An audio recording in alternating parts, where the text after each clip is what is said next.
सत्य प्रकाश जी वही कह रहे हैं। देखिए सबूत भी यही ला कर दें, शिकायत भी यही बताएं, ये 6 महीने का रिसर्च भी करें, एक नेता के साथ फ्रॉड भी हो जाए और ये अलग ही प्रथा चल गई है कि यही जाकर हस्ताक्षर करके हलफनामा दें।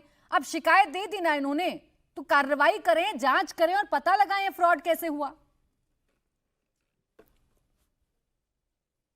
देखिए, त्रुटि और फ्रॉड दोनों में थोड़ा अंतर है। अगर कहीं कोई त्रुटियां हैं तो बिल्कुल चुनाव आयोग उन त्रुटियों को दूर करने की ही कोशिश के लिए एक बनी संस्था है।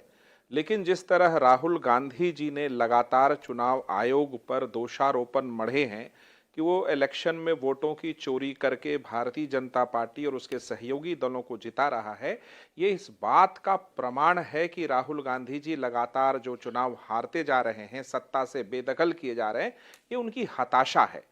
मैंने पहले भी कई डिबेट में कहा है कि संवैधानिक जो संस्थाएं हैं, यदि उस पर कोई विपक्ष का नेता या देश का कोई नागरिक आरोप लगाता है तो उसके पास सब्सटैंटिव एविडेंस होना चाहिए, और अगर सब्सटैंटिव एविडेंस नहीं है तो इस बात पर राष्ट्रीय बहस होनी चाहिए कि क्या कोई लीडर ऑफ अपोजिशन इस तरह से संवैधानिक संस्थाओं को दाता बताएगा, उसको बदनाम करेगा और वो चलता बनेगा। क्योंकि देश में भ्रम की स्थिति है। मैं तो मानता हूं कि भारत की सरकार ने, तमाम पार्टियों ने और इलेक्शन कमीशन ने यह भी बताया है राहुल गांधी जी कि राहुल गांधी जी आपके पास जो भी सबूत हैं आप आए हमारे दफ्तर, हमारे सामने प्रस्तुत करें।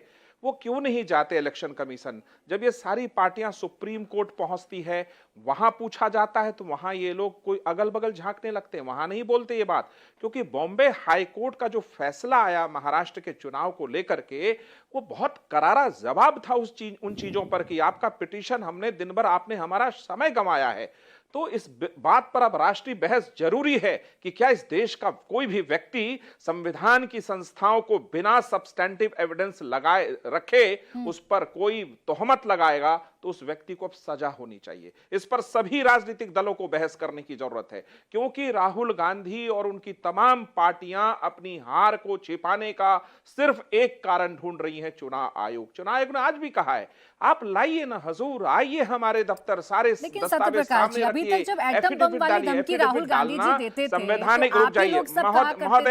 महोदया मुझे आप ही सब लोग कहा करते थे ना कि सबूत लाइए, सबूत लाइए। 1 घंटा 11 मिनट सबूत दिए उन्होंने।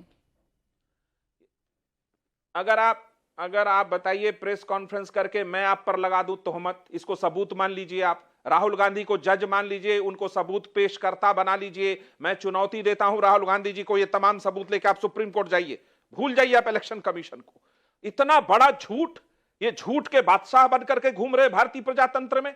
इसका क्या उपाय है? ब्रह्मा विष्णु महेश भी आए ना तो राहुल जी को नहीं बता सकते कि सच क्या है।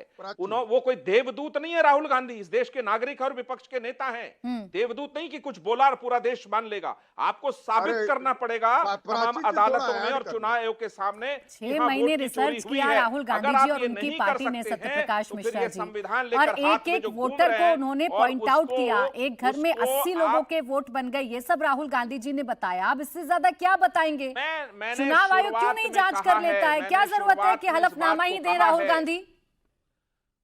मैंने शुरुआत में कहा है कि त्रुटियां और फ्रॉड में अंतर है। भारत में कई ऐसे आपको घर मिलेंगे जिनके पास बिजली का बिल है तो उसी के नाम पे वोटर बन जाते, उनका अपना बिजली का बिल नहीं होता। घर घर कब बिजली पहुंचा इस देश में? जब नरेंद्र मोदी जी का शासन आया। अब पता तो करिए कि क्या पहले बिजली था सबके घर में कि बिजली बिल लेके जाते और वोटर आईडी बना लेते तुरंत आसानी से? तो त्रुटियां और फ्रॉड में अंतर है। लेकिन एक आखिरी प्रश्न, एक आखिरी सवाल जो छोड़ के जाना चाहता हूं कि इस देश का कोई भी व्यक्ति हो या वो लीडर ऑफ अपोजिशन हो, इस तरह संवैधानिक शक्तियों के खिलाफ, संस्थाओं के खिलाफ बोलेगा और बिना सबूत देगा, एक कानून अब जरूरत है कि उनको सजा हो।